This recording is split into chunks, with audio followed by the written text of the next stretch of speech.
madaxa xukuumadda galmudug sheekh maxamed shaakir cali xasan ayaa magaalada dhuusamareeb ku soo dhoweeyey madaxweynaha jamhuuriyadda federaalk ee soomaaliya maxamed cabdulaahi farmaajo waxaana safarkiisa ku heliyey madaxweynaha galmudug axmed ducaale geela xaaf maxamed cabdi waare oo horey magaalada maanta lagu soo dhoweeyey duqa muqdisho taabid cabdi maxamed ayaa waxaa laga soo gelbiyey deegaanka mareebgol oo qiyaastii 30 kilomitir u jira magaalada dhuusamareeb ee caasimadda galmudug soo dhoweynta oo aan loo kala harin oo ay qayb ka ahaayeen ciidamada maamulka galmudug ayaa madaxweynaha waxay ku soo dhoweeyeen magaalada dhuusamareeb ee caasimadda galmudug soo dhoweynta madaxweynaha waxaa sidoo kale barbar socotay qaybaha kala duwan ee bulshada kuwaasoo ka kala yimid magaalooyin dhowr ah oo dhaca bartamaha soomaaliya soo dhoweynta kadib madaxweynaha dowladda federaalk ee soomaaliya iyo wafdiga isaga la socda ayaa socod ku maray bartamaha magaalada halkaas oo ay safnaayeen kumanaan ka mid ah shacabka magaalada dhuusamareeb waxaana madaxweynaha ay u lulayeen caleemo qoyan waxayna ku qaylinayaan kudhogyo ay ka mid ahaayeen ku soo dhowow caasimadda galmudug ee dhuusamareeb soo dhoweynta kadib waxaa madaxweynaha salaanta qaranka u saaray ciidamada maamulka galmudug iyo weliba sidoo kale kooxda baanbeyda qaranka madaxa xukuumadda galmudug sheekh maxamed shaakir cali xasan ayaana ku soo dhoweeyey magaalada dhuusamareeb wufuudda kala duwan ee maanta timid ugu horreeya madaxweynaha jamhuuriyadda federaalk ee soomaaliya waxaana kadib mikrofonka qaatay madaxweynaha galmudug axmed ducaale geela xaaf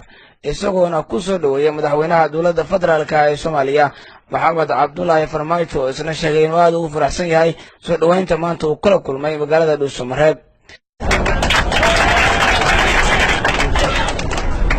waxaan nasiib u yeelan maanta munaasabadan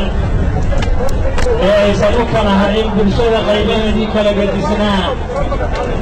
inaan ku soo dhoweyno madaxweyne farmaajo waxaan leenahay madaxweyne soo dhawaaw shacabkaagii weeye ku sugayey markii ay u dabaaldegeen madaxtinimadaadii kadib maantana kula qaysanahayo fadhiga waxaan rajaynayaa hadalkeennu wuxuu noqon doonaa dib laakiin kelimadaada qaaliga ah ee wakhtigan aan u taagannaho shacabka uu sugahayo yaan dhammaanteen dhagaha ku dhulanaynaa maaragta aad iyo aad warmadaxweyne halkan waa dhuusamareeb waa caasimadii waa midka aanu ku taabaynay oo kilomitirada badan oo dhulka lagu soo soconnay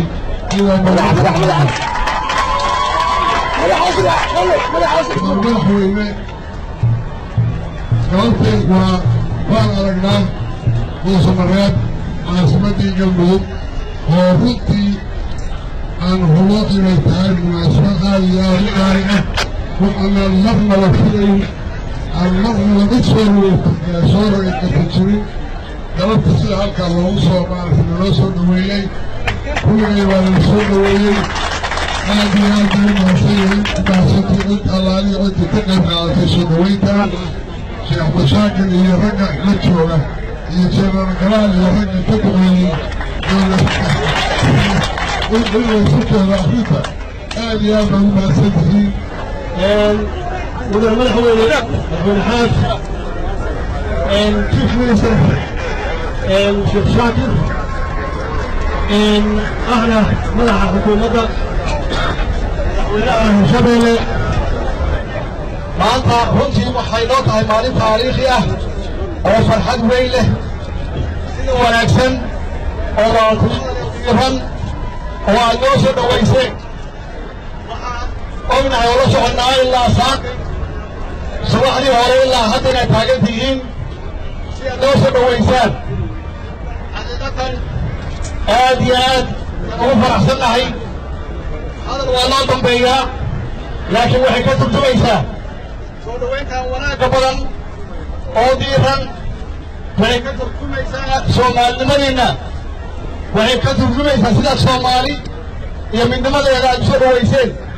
oo aad uga shaqayseen oo magaaladan aad ku nabadayseen waxay ka turjumaysaa iyo sidaad u jeceshihiin madaxdiinna qaranka iyo madaxdiinna galmudug saa u jeceshihiin soo dhowayntan taasay ka turjumaysaa walaalayaal